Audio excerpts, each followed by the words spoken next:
Hello दोस्तों, स्वागत है आपका मोटर लाइफ रिव्यूज के इस एक और वीडियो में। और आज के इस वीडियो में मैं आपको बताने वाला हूँ कि किस तरीके से जो इलेक्ट्रिक गाड़ी है वो एक आम पेट्रोल गाड़ी से सस्ती पड़ती है। तो चलिए शुरुआत करते हैं बिना किसी देरी के इस वीडियो की।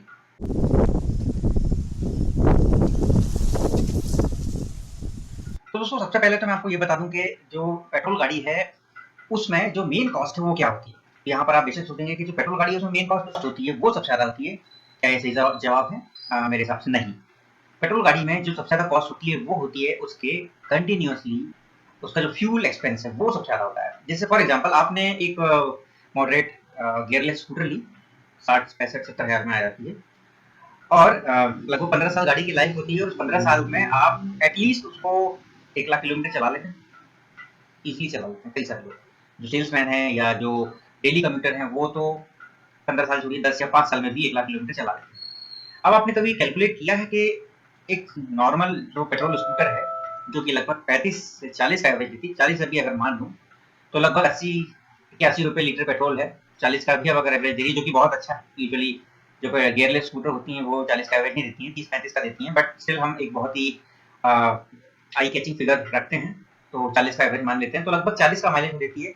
इस हिसाब से 1 लीटर में वो 40 किलोमीटर चलती है, मतलब हमें 2 रुपये पर किलोमीटर का खर्चा यहाँ पे आ रहा है। अब बात ध्यान रखिएगा, 2 रुपये पर किलोमीटर। इसके अलावा हर 2 से 3 महीने में लगभग 500 रुपए की सर्विस होती है और सर्विसिंग के साथ साथ हर बार तो हम ऑयल चेंज नहीं कराते, लेकिन हाँ हर 6 महीने में या 9 महीने में या एटलीस्ट साल में एक बार तो हमें ऑयल चेंज कराना ही होता है। वो उसकी कॉस्ट भी लगभग 300 से 400 रुपए होती है। तो हर 3 महीने में 500 रुपए, मतलब साल भर में ये हो जाएगा लगभग आपका 4000 रुपए, राइट। और इसके बाद में लगभग 6 महीने में अगर 500 का ऑयल भी खर्च होता है तो 1000 रुपए, ये लगभग 5000 रुपए सालाना का आपका सर्विसिंग का खर्चा है। इसके अलावा क्योंकि एक इंटरनल कंबशन इंजन में बहुत सारे मूविंग पार्ट्स होते हैं, including fan belt, rotor, clutch assembly, piston, crankshaft and there are so many thing, oil pump, बहुत सारी मूविंग पार्ट्स होते हैं। तो जब ये मूविंग पार्ट्स चलते हैं तो ये कंटिन्यूअसली इनमें फ्रिक्शन होता है, कोरोजन होता है और बहुत सारी जो एंटी ग्रेविटेशनल चीजें होती हैं वो सब इसके ऊपर एक्ट करती हैं।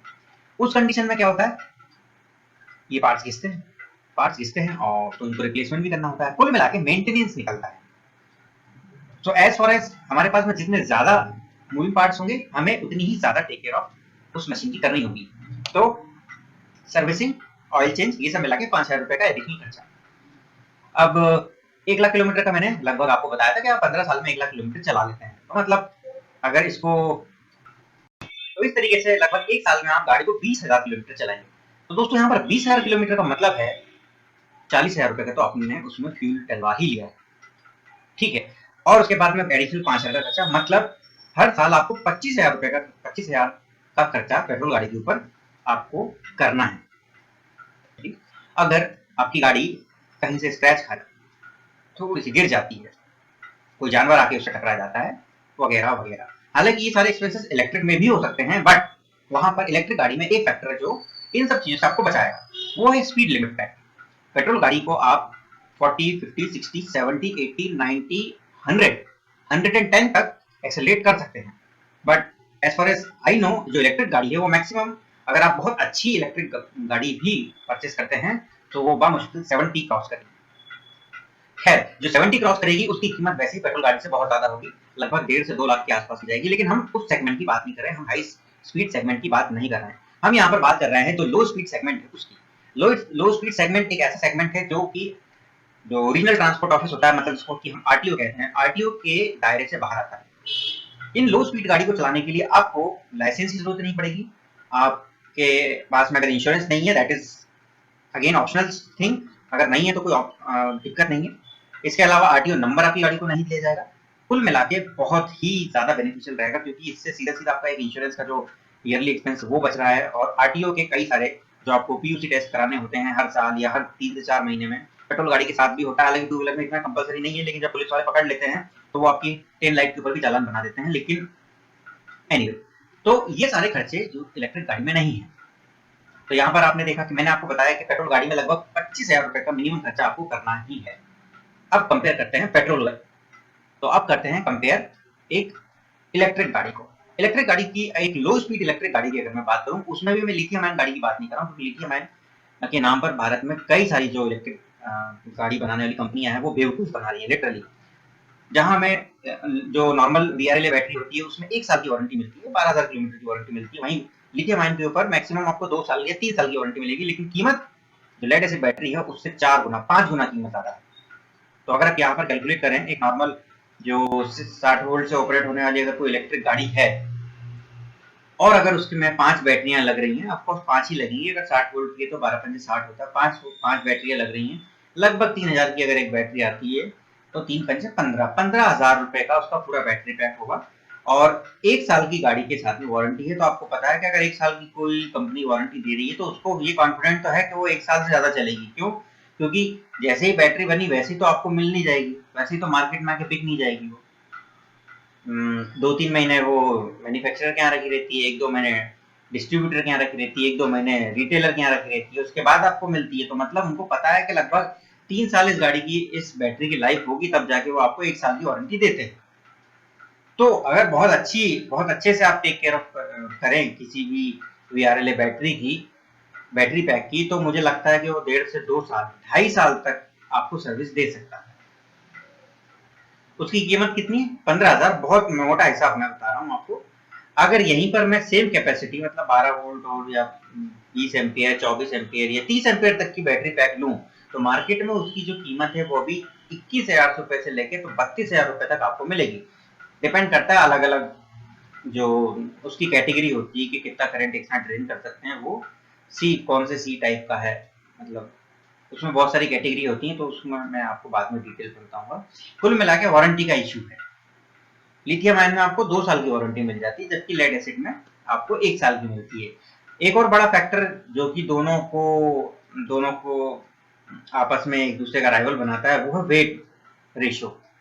अगर कोई मान के चलिए अगर आपके पास में 60 वोल्ट 40 एम्पियर की जो बैटरी पैक है वो अगर लेड एसिड में लगभग 50 किलो का है, तो वही चीज आपको लिथियम आयन में 30 किलो की मिल जाएगी। ये जो 60% का वेट रेशियो है ये काफी ज्यादा मायने रखता है। इससे जो इलेक्ट्रिक गाड़ी है उसकी कैपेसिटी काफी ज्यादा हैम्पर करती है, क्योंकि कंटिन्यूअसली वो जो 40% लोड है वो ज्यादा चलेगा।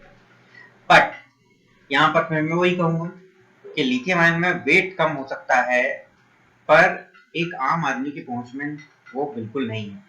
एक और ड्रॉबैक है लिथियम आयन बैटरी में, और वो है उसमें लगा हुआ बीएमएस।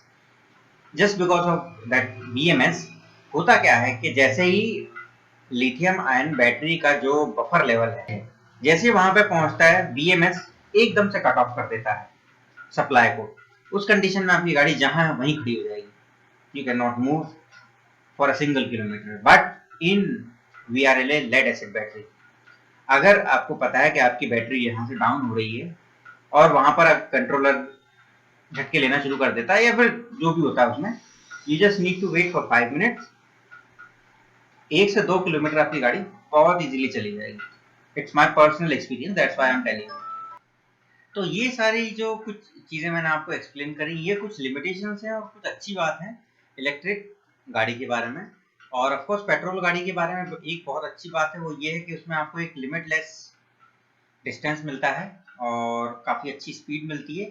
बट मुझे ऐसा लगता है कि जो लिमिटलेस फ्रीडम है वो भी कहीं ना कहीं बहुत ज़्यादा नुकसानदायक होती है। जैसे उदाहरण के लिए अगर मैं आपको कहूँ कि अगर आपकी गाड़ी की स्पीड बहुत स्लो है, जैसे कि उसको अगर 20 से 25 किलोमीटर पर आवर की स्पीड रहेगी, तो आप जीवन में कुछ चीज़ें बहुत अच्छी सीख सकते हैं। जैसे कि एक टाइम मैनेजमेंट बहुत अच्छा सीख सकते हैं। दूसरी चीज़ ये है कि आप पेशेंसफुल हो सकते हैं, क्योंकि आपको एक पेशेंस रखना पड़ेगा किसी भी जगह पर पहुंचने के लिए। तीसरी चीज, आपके अंदर जो एक गुस्सा होता है, जैसे आप सड़क पे चलते हैं, मैंने देखा है कई सारे जो लोग हैं बहुत ज्यादा गुस्सा करते हैं, छोटी छोटी बातों पे लड़ने पे और एक दूसरे का सर तोड़ने पे आमादा हो जाते हैं। जब आप इलेक्ट्रिक गाड़ी से चलेंगे तो आपको न जाने को गुस्सा नहीं है। हाँ, इसका जवाब नहीं है मेरे पास में कि क्यों नहीं आएगा, बस नहीं आएगा। शायद इसलिए कि आप बहुत एक अलग लॉबी में चलते हैं, एक अलग लीग, आप जो एक लीग है उससे हट के आप एक काम कर रहे हैं।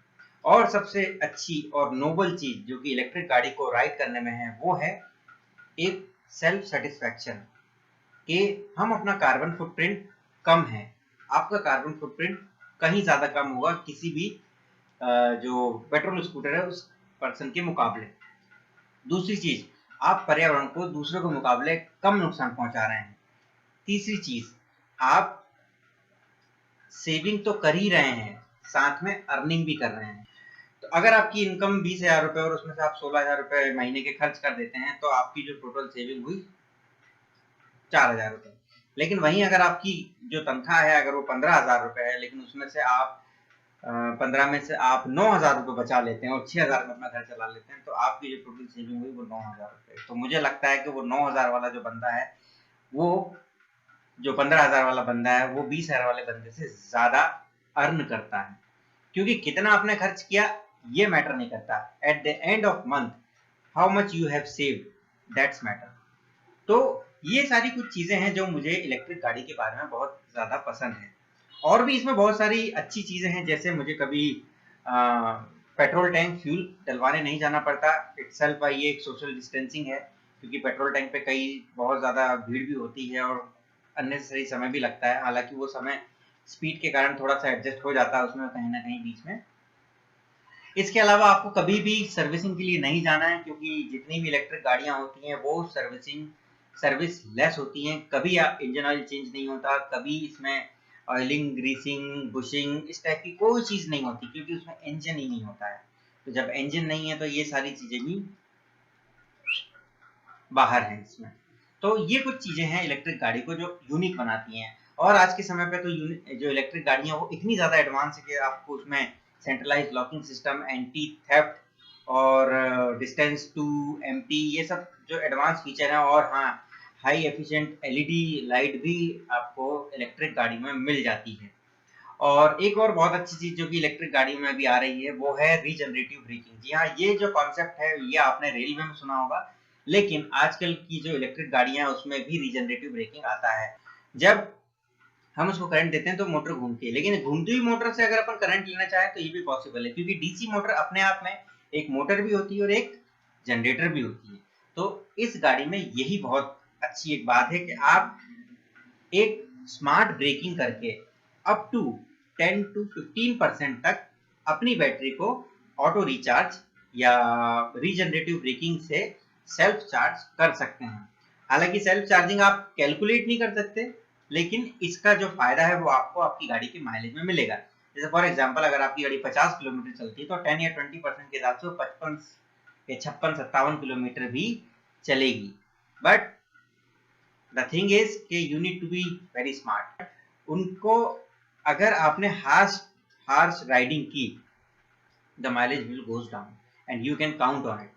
मतलब आप उसको काउंट भी कर सकते हैं कि भाई पहले ये 50 चल रही थी अब 30-40 क्यों चल रही है। द रीजन वाई कि अगर आप हार्ड एक्सेलरेशन और हार्ड ब्रेकिंग करेंगे इलेक्ट्रिक गाड़ी में तो उसका माइलेज कम होगा। बाकी सारे कैलकुलेशन आप दौड़ाइएगा कि ब्रेक का यूज कम से कम कैसे करना है। इस कंडीशन में आप अपनी गाड़ी इलेक्ट्रिक गाड़ी से मैक्सिमम माइलेज ले सकते हैं।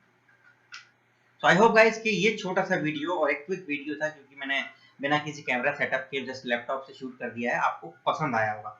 फिर भी अगर आपको कोई क्वेरी या डाउट हो तो आप बेशक कमेंट बॉक्स में कमेंट कर सकते हैं, मैं कोशिश करूंगा कि जल्दी से जल्दी उसका जवाब दूं। तो बने रहिए हमारे साथ में और देखते रहिए motor lab EV. Thank you very much for watching us. जय हिंद, जय भारत।